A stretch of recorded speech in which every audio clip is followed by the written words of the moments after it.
family. Shi so kama da tsuntsu ne, tashinsa ya fi jirgi ne, dan na shige shi na gane. Saukarsa bai da daɗi ne, tamkar kiran gumurzu ne. Tsini gare kamar mashi, saurinsa ya fi harsashi. Daga ya shige cikin sashi, ko baka iya ba an tashi. So baya duba girmanka, balle ya tausaya maka. Daga ya shige a kalbinka, sai kai kama da hankaka. So mai kama da cinnaka, bai san gida ba ko burka.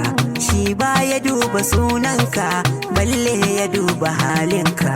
Na kasa gane aininsa, bare in furta sunansa. Waina ake kira masa, shi so ko babu an kasa. Wannan kiɗan